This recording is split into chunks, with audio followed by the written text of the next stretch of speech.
Dios te hizo racional, pero te dio la capacidad de creer, de ejercitar la fe. Fe es confiar. El problema es que nosotros los seres humanos confiamos en cualquiera, menos en Dios. Cuando se trata de creer, a los seres humanos les creemos, pero cuando se trata de creerle a Dios ya no creemos. ¿Quieres un ejemplo? El otro día yo recibí en mi celular un mensaje y dice así: usted acaba de ganar un carro de $100,000. Necesitamos hacer los documentos para enviarle el carro. Por favor, depositen en esta cuenta $1,000 para la documentación. ¿Por qué se están riendo ustedes? Porque ya recibieron. ¿Y por qué existe ese tipo de mensajes? ¿Por qué? Porque hay gente que cree. Porque si nadie creyera, nadie se daría el trabajo de perder el tiempo mandando ese tipo de mensajes. Pero es que hay gente que cree. Ahora, si Dios le dice: hijo, entrégame tu corazón y tú vas a ver cómo yo voy a cuidarte, ¿será? ¿No será? ¿Cómo será? Pero al otro le mandó los $1,000 rapidito.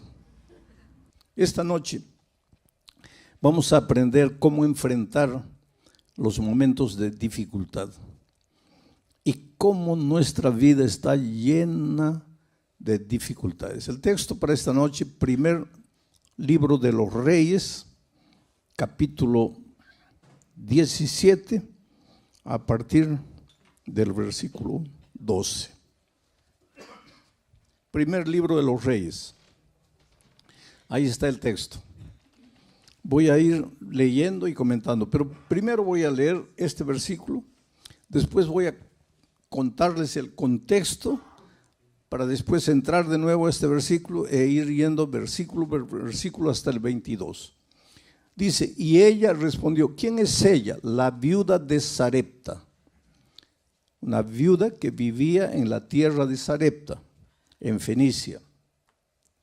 Y ella respondió. ¿A quién le respondió? Al profeta Elías.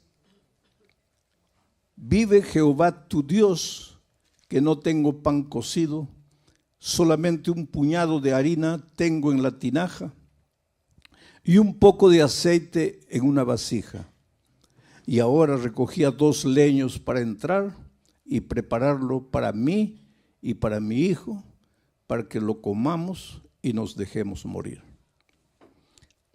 Ahora, ¿en qué circunstancias se escribió este versículo? Y eso es lo que les voy a contar como contexto, para que podamos juntos entender el texto que acabo de leer. El profeta Elías estaba vivo. Y el profeta Elías recibió un mensaje de advertencia para el rey. El rey de Israel en esos tiempos se había casado con una mujer llamada Jezabel.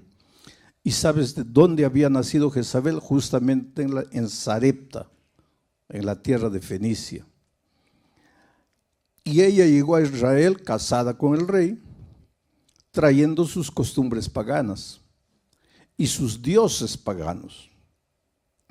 Y el rey se dejó contaminar por la cultura de la esposa y se olvidó del Dios Todopoderoso y empezó a adorar a los dioses paganos que la esposa trajo. Uno de esos dioses era Baal. Según la cultura de ellos, Baal era el dios de la lluvia, el dios de la tormenta. ¿Y cuál es el mensaje que Dios le entregó a Elías para llevar al rey Acab? Le dijo: mira, dentro de poco tiempo no va a llover más. No va a llover más hasta que tú reconozcas que has ofendido a Dios. Va a dejar de llover. Ahora, miren, atreverse a desafiar al dios Baal, porque el dios Baal era el dios de la lluvia. Y atreverse a decir que por voluntad de Dios va a parar de llover, eso era una afrenta terrible. Y la ira del rey se desató contra Elías, lo amenazó de muerte. La esposa Jezabel, cuando se enteró de la aberración, entre comillas, que había dicho Elías, también decidió enviar gente para perseguirlo y matarlo. Entonces Dios le dio una orden al profeta. Le dijo, vete al arroyo de Querit, allá una fuente de agua natural en las alturas. Y él corrió, mirando atrás para ver si ya lo alcanzaban los perseguidores. Y finalmente llegó al arroyo de Querit y se quedó allí. Ahí tenía agua, en el arroyo había agua. Dejó de llover en la tierra de Israel, pero ahí en el arroyo había agua. Y la historia bíblica, los versículos anteriores al 12, nos cuentan que ahí en el arroyo no tenía que comer, tenía que beber, pero no tenía que comer. Y que Dios le mandó cuervos, y que los cuervos le traían comida todos los días. Le dejaban la comida y se iban. Al día siguiente los cuervos volvían trayéndole comida y se iban. Hay un teólogo alemán famoso que tiene una teoría. Tiene la teoría de la desmitologización de la Biblia. ¿Qué es esta teoría? Él dice, mira, hay que sacarle a la Biblia, hay que sacar de la Biblia todo lo que parece mito. De ahí viene la palabra desmitologización. Hay que sacar de la Biblia todo lo que parece mito. ¿Y por qué este teólogo dice eso? Dice, porque con estas historias de que un cuervo vino trayéndole la comida al profeta, la gente simple va a creer, pero la gente sofisticada, culta, inteligente, racional, nunca va a creer en estas tonterías. Que Moisés levantó la vara y el mar se abrió y el pueblo pasó, y una vez que el pueblo pasó vino el enemigo, pero el mar se cerró y el enemigo murió. ¿Quién va a creer eso? Que un cuervo trajo comida. ¿Quién va a creer eso? Que Jesús con un poquito de pan y de pez alimentó una multitud de 15,000. ¿Quién va a creer eso? Que el pueblo de Israel estaba muriendo de hambre en el desierto y Dios le hizo llover una comida extraña llamada maná. Este teólogo, un teólogo es alguien que estudia la Biblia, mucho. Dice, hay que sacar todas estas historias que parecen historias para niños, esto que parece mito, hay que sacar para que la gente culta, racional, pueda creer en la Biblia. Pero te digo una cosa, si tú a la Biblia le sacas todo lo que parece mito, no te queda nada. Porque la Biblia es un libro de milagros. Porque Dios es un Dios de milagros. Dios te hizo racional, pero te dio la capacidad de creer, de ejercitar la fe. Fe es confiar. El problema es que nosotros los seres humanos confiamos en cualquiera, menos en Dios. Cuando se trata de creer, a los seres humanos les creemos, pero cuando se trata de creerle a Dios ya no creemos. ¿Quieres un ejemplo? El otro día yo recibí en mi celular un mensaje y dice así: usted acaba de ganar un carro de $100,000. Necesitamos hacer los documentos para enviarle el carro. Por favor, deposite en esta cuenta $1,000 para la documentación. ¿Por qué se están riendo ustedes? Porque ya recibieron. ¿Y por qué existe ese tipo de mensajes? ¿Por qué? Porque hay gente que cree. Porque si nadie creyera, nadie se daría el trabajo de perder el tiempo mandando ese tipo de mensajes. Pero es que hay gente que cree. Ahora, si Dios le dice, hijo, entrégame tu corazón y tú vas a ver cómo yo voy a cuidarte, ¿será? ¿No será? ¿Cómo será? Pero al otro le mandó los $1000 rapidito. ¿Te das cuenta cómo somos los seres humanos? En una ocasión, yo estaba en una campaña evangelística así y el pastor me dice, pastor, converse con una señora porque ella ya estudió la Biblia y la estudió con 5 personas diferentes, 5 cursos bíblicos diferentes, pero no se quiere bautizar. Y dígale, explíquele la razón bíblica del bautismo.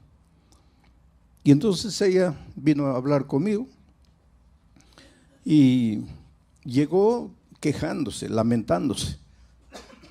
Me dice, pastor, yo tengo que ser agradecida a Dios. Dios me ha cuidado siempre. La única tragedia de mi vida en realidad es la tragedia que arruinó toda mi vida. Y mi tragedia fue casarme, y voy a usar las palabras de ella, con un mujeriego, borracho, ebrio,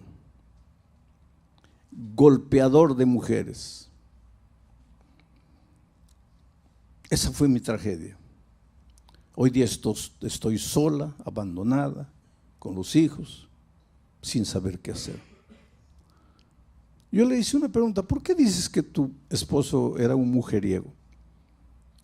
Porque, pastor, me engañaba con todas las mujeres que veía en la calle, con mis vecinas, con mis mejores amigas.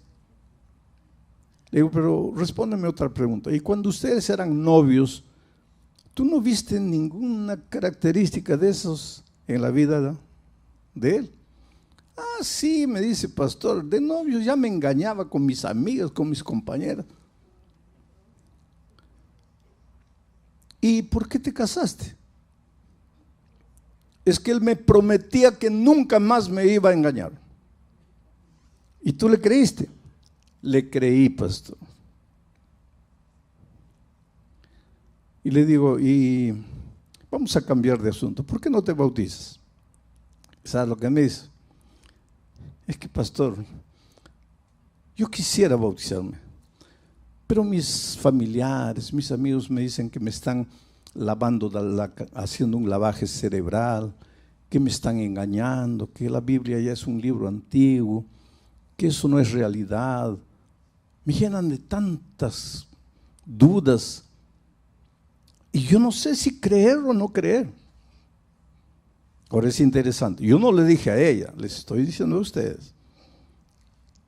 Al mujeriego, borracho, golpeador, en las palabras de ella, le creyó.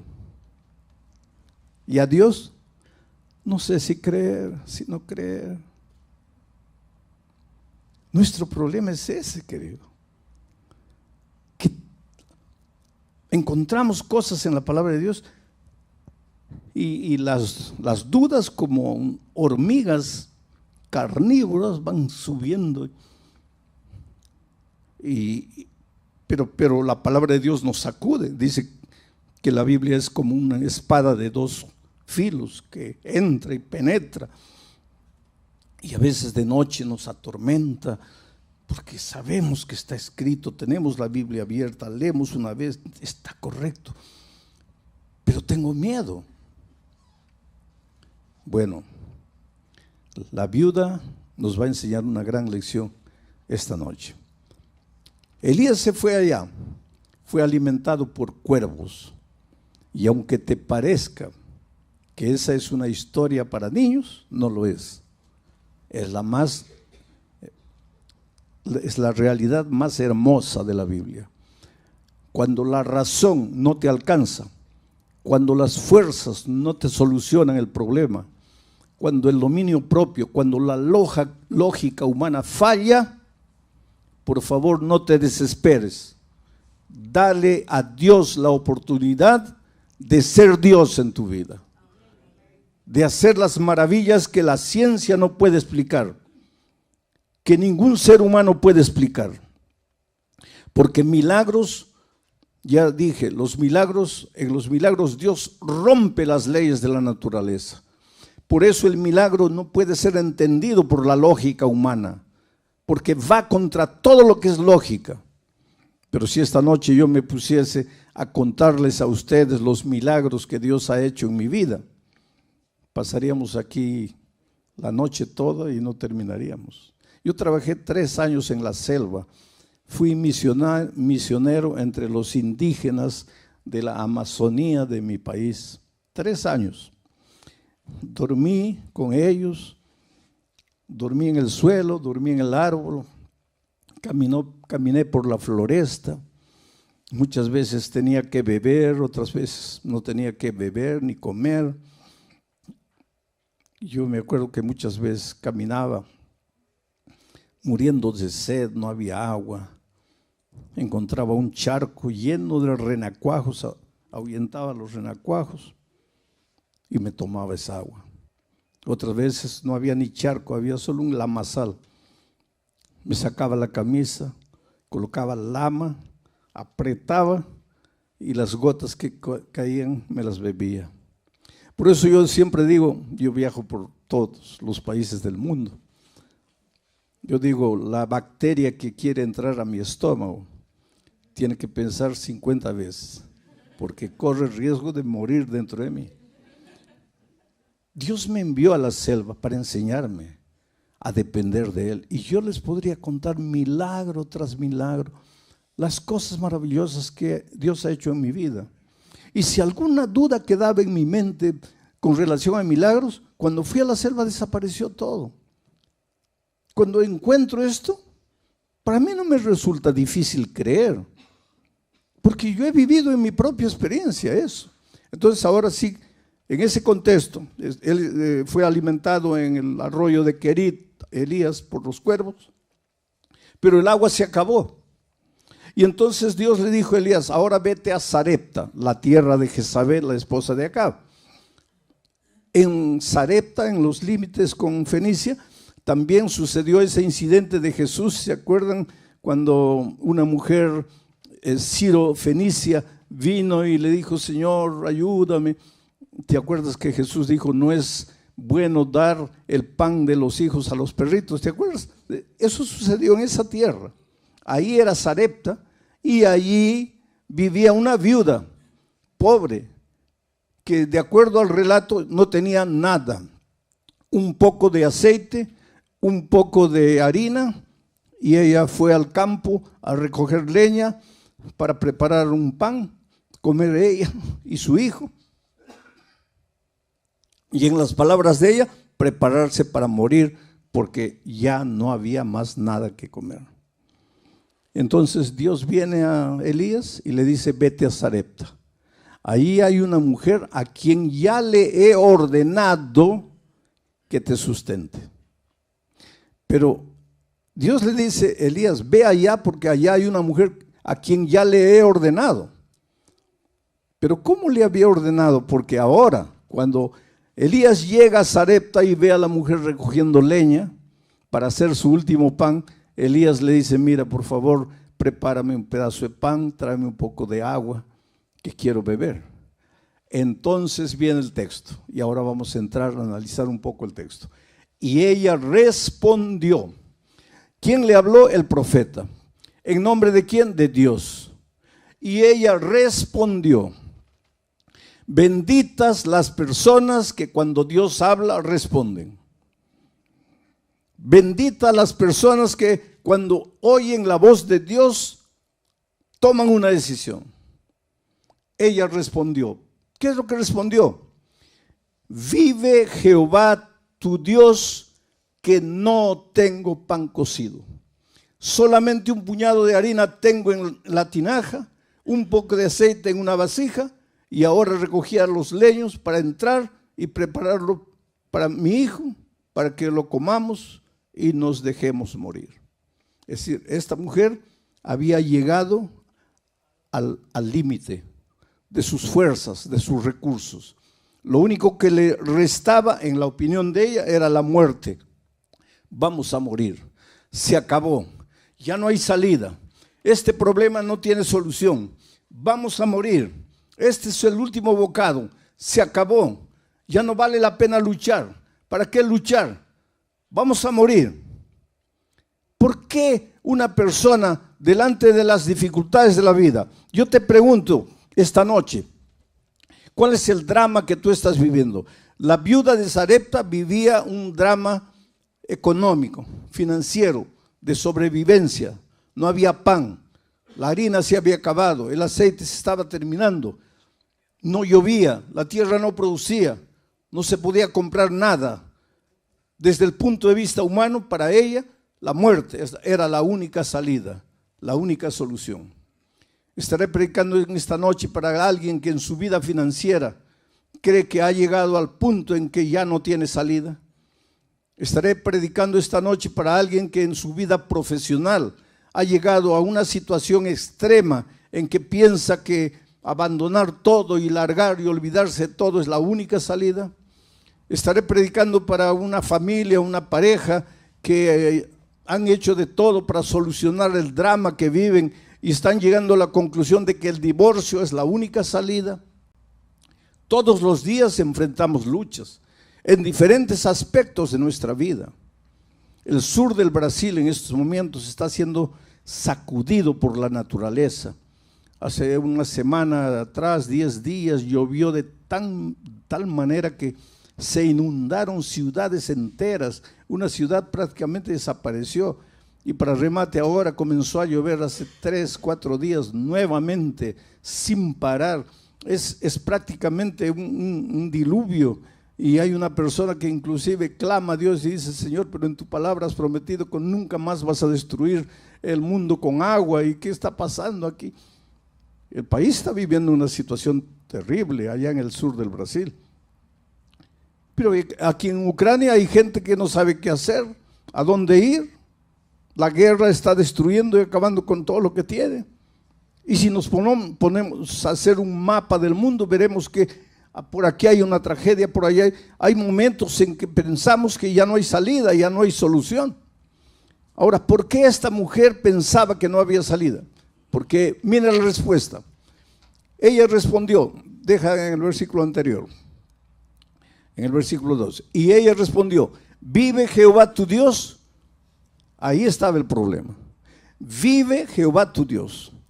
Esta mujer creía en Dios, pero no era su Dios, era el Dios de Elías. Y te digo una cosa, querido, mi Dios no te sirve a ti. Pero no es el mismo Dios, sí, es el mismo Dios. Pero para mí es el mío. Pero tú nunca te apoderaste de Dios. Tú nunca te tomaste de sus promesas. Tú nunca le abriste el corazón. Tú nunca le entregaste el trono de tu corazón. Es el Dios de la iglesia, es el Dios de los otros, pero no es tu Dios. Y cuando Dios es teoría, es concepto, pero no es una persona que forma parte de tu experiencia diaria, en los momentos de crisis, tú vas a llegar a la conclusión de que la única salida es la muerte, porque Dios no es tu Dios. Interesante que el Salmo 23 dice: Jehová es mi pastor. No dice Jehová es nuestro pastor. No dice Jehová es el pastor de otros. Es mi pastor. Tienes que llegar en tu vida a un momento en que te apoderes tú personalmente de las promesas de Dios. En que dejes de creer que los conceptos bíblicos son apenas teoría. En que llegues a tomar los conceptos y hacerlos parte de tu experiencia diaria. Y para eso tienes que sacar el pie de lo conocido y entrar a lo desconocido, aunque lo desconocido te provoque temor. Vamos al siguiente versículo. Elías le dijo: no tengas temor. ¿Te acuerdas la noche que yo prediqué sobre el temor, el miedo? Cuando los discípulos estaban en alta mar, el problema no era la tormenta. ¿Había tormenta? Sí. ¿Había oscuridad? Sí. ¿Habían olas gigantescas? Sí. Pero nada de eso era problema. El problema era el miedo. Y cuando Jesús llegó y dijo, no tengáis miedo, el miedo desapareció y Pedro fue capaz de andar por encima del mar. Ahora encontramos aquí a una viuda pobre en una situación extrema, pensando que la única salida es la muerte. ¿Por qué? Porque el Dios de Elías no era su Dios. Ella no tenía una experiencia personal con Dios. Y por eso su corazón estaba lleno de temor. Y por eso Elías, en el nombre de Dios, le dice, no tengas temor. Pero tú solo no vas a tener temor cuando el amor que es Dios, el amor eche fuera el temor. Cuando Jesús entre a tu vida, cuando tú tengas un compromiso personal con Dios, cuando Dios deje de ser Dios y se torne tu Dios, y que tú vivas con Él una experiencia personal, inédita, inexplicable. El otro día una persona que estaba conociendo el Evangelio y en cuya vida Dios estaba haciendo maravillas, me dijo, triste, pastor, mi familia cree que me estoy volviendo loco, pero es que ellos no entienden lo que Dios ha hecho en mi vida. Ellos no entienden lo que Dios ha hecho en mi vida. Oh querido, esta es la más linda realidad. Dios va a hacer cosas en tu vida y no te atrevas a contarlo, porque los otros no van a entender. Y si tú no has entendido todavía, es porque Dios todavía no es tu Dios. Pero cuando Dios sea tu Dios, tú vas a ver las cosas maravillosas que Dios va a hacer por ti. Milagros. Y milagros no se comprenden, milagros se aceptan por fe. Elías le dijo, no tengas temor. Ve y haz como has dicho. Pero hazme a mí primero de ello, el aceite y la harina, una pequeña torta cocida debajo de la ceniza, y tráemela, y después harás para ti y para tu Dios. ¿Qué es lo que Elías estaba diciendo? No era para Elías en realidad. Lo que Dios estaba diciendo, mira hijo, en lugar de pensar primero en tus necesidades, entrégame tu corazón, cree en mí, confía en mí. Y la mejor manera de demostrar tu confianza en mí es que me vas a colocar a mí en primer lugar. Prepara el pan y tráemelo a mí. Y después vas a preparar para ti y para tu hijo. Esto es colocar a Dios en primer lugar. Es interesante que Génesis 1:1, el primer versículo de la Biblia, dice así: en el principio Dios creó los cielos y la tierra. Pero leemos el verso y no pensamos, no reflexionamos. Pero mira lo que dice. En el principio Dios. Después que Dios fue colocado en el principio, viene el verbo crear. Dios creó la acción. Y el resultado, cielos y tierra. Todos nosotros queremos los cielos y la tierra, pero nadie coloca a Dios en el principio. Si Dios no está en el principio, no hay cielos ni tierra. El crear sin Dios en el principio no tiene sentido. Tienes que colocar primero a Dios. Y eso es lo que Elías le dijo a la viuda: colócame a mí primero y después vas a ver. Siguiente verso. Porque Jehová, Dios de Israel, ha dicho así: la harina de la tinaja no escaseará, ni el aceite de la vasija disminuirá, hasta el día en que Jehová haga llover sobre la faz de la tierra. Jehová ha dicho así.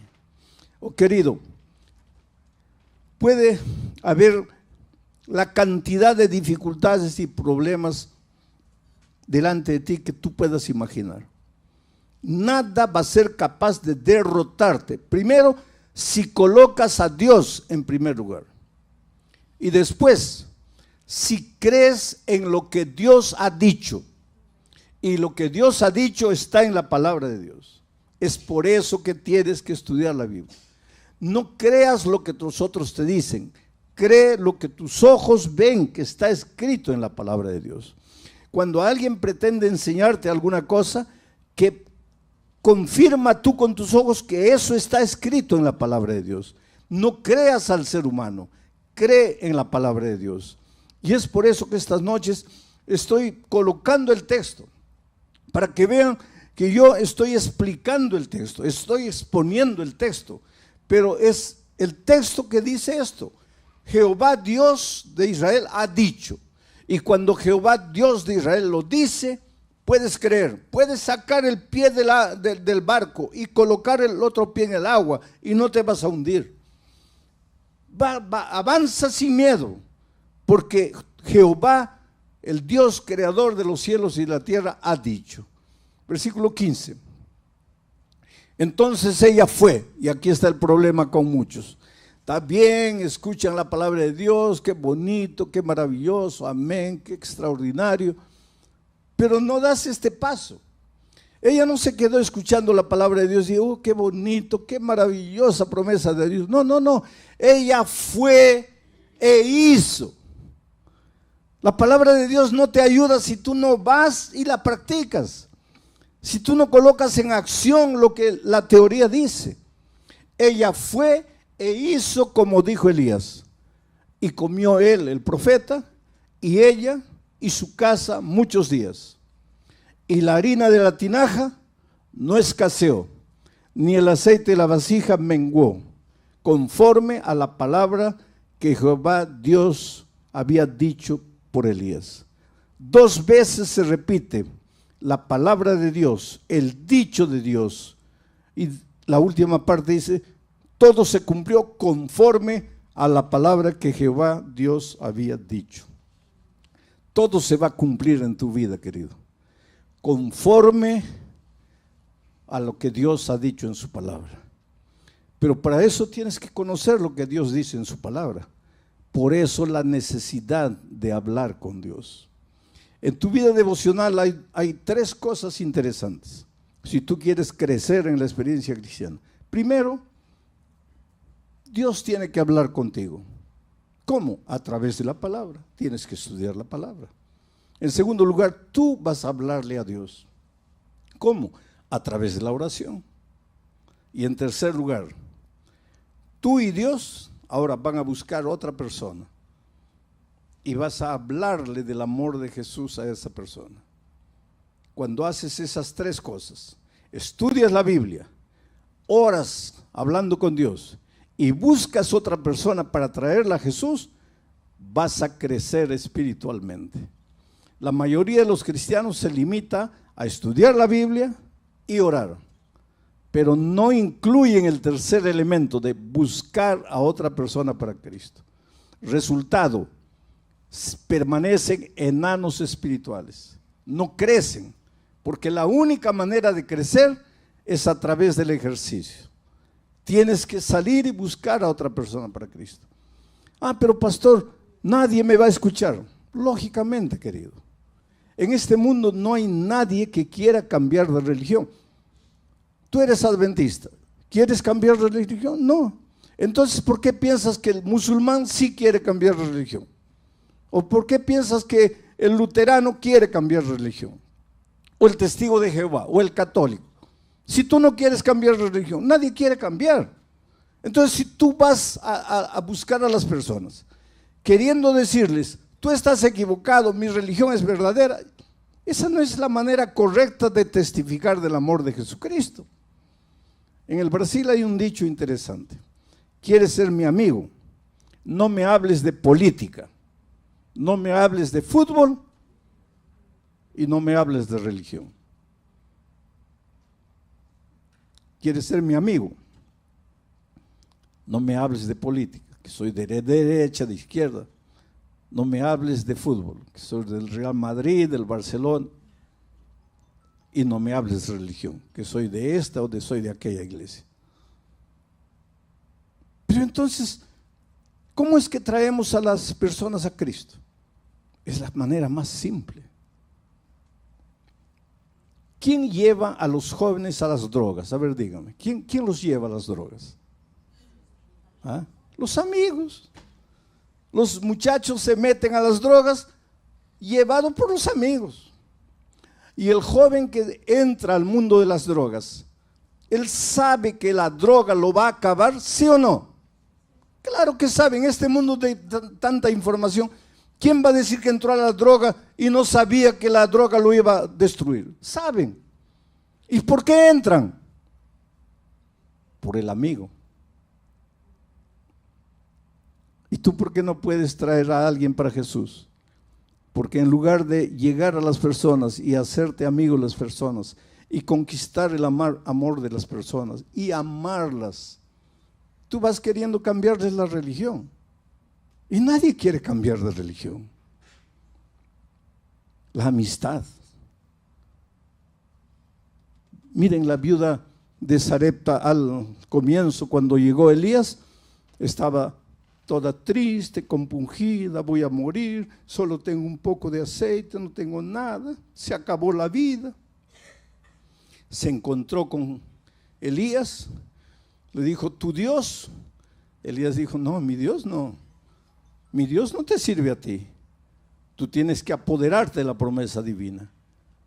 Y ella dijo, yo acepto, y con fe fue, y preparó el pan, y el aceite no disminuyó, y la harina no acabó. Ella hizo conforme al mandato de Dios, y la palabra de Dios se cumplió en su vida. Mi querido amigo, mi querida amiga, no sé en qué país estás, dónde estás.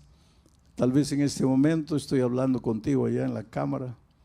Estás en el lecho de un hospital, en la celda de una prisión, solo en tu casa, acostado en tu lecho. Tal vez estás desesperado sin saber qué hacer. Pero yo te digo una cosa, tú eres lo más precioso que Dios tiene en esta vida. Esto ya les he repetido esta semana, no es frase bonita de predicador. Esta es la más pura realidad.